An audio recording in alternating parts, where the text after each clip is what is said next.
I'm studying her, and this week I looked at how jealousy teaches us what we want. We're still continuing with her mindset. I wanted to do a whole lesson on how jealousy is not a flaw. Jealousy isn't a flaw, it's information. Most of us treat jealousy like a moral failure. It's something to suppress or outgrow. But jealousy isn't random, it's meaningful. It's a signal that tells you more about who you are as a person.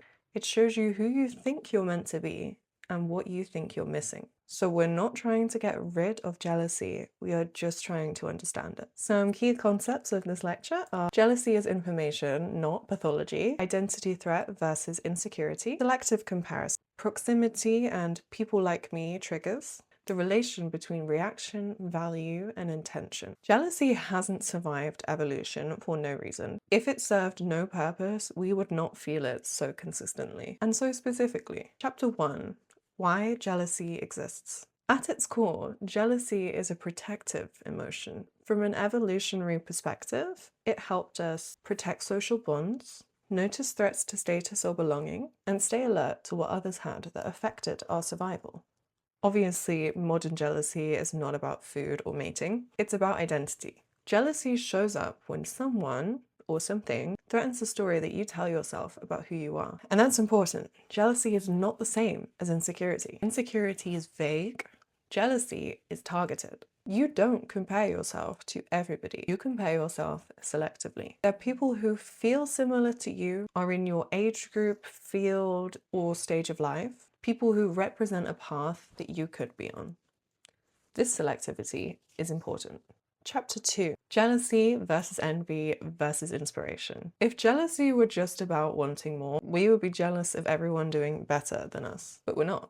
There is an important difference between destructive comparison and aspirational comparison. Some people inspire you and other people irritate you, even if they're objectively doing less than you. This is because jealousy is about proximity. We're most triggered by people like us, but ahead of us. Same background, same interests, same age, same aesthetic, same path, just apparently further along. That closeness makes the comparison feel personal. Inspiration feels expensive. Jealousy feels sharp. And it's not because you're petty, it's because your nervous system recognizes relevance. Jealousy says, this could have been me, but what it's really saying is, this could still be me if I choose differently. Chapter 3. Using jealousy as a compass. If jealousy keeps repeating, it's not asking to be silenced. It's asking to be decoded. Jealousy teaches you what you want. Here's where jealousy becomes useful. Instead of judging yourself when you notice you're comparing, ask, what exactly am I reacting to? Not the person, the detail. Is it their freedom, their visibility, their confidence, their lifestyle, their creativity, or their relationships? Then we can separate the surface want from the core value. You might think you want the job, the body, the confidence, the audience, the location. But underneath, the value might be autonomy, expression, stability, intimacy, and purpose. When you name the value, jealousy stops being chaotic. It becomes directional. Reaction turns into information, and information turns into intention. If jealousy keeps showing up in your life, it's because you know you're not fully choosing yet. It's not because you're lazy, and it's not because you're incapable. It's that staying undefined is safer than committing to a direction.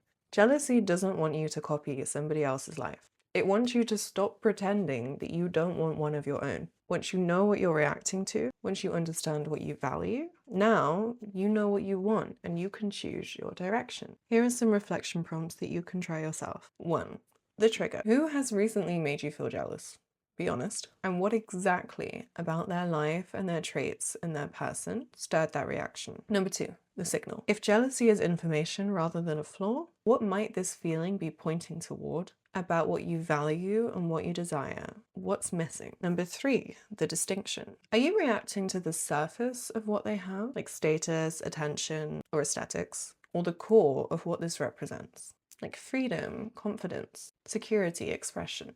Number 4, the proximity effect. Why does this person affect me more than others? What makes them feel like you but ahead of you? Number 5, the reframe. If this reaction were guidance instead of shame, what would it invite you to move towards rather than run away from? And finally, number 6, the choice.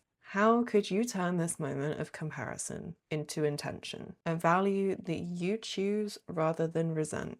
Thank you for listening and learning with me, and I'll see you next week.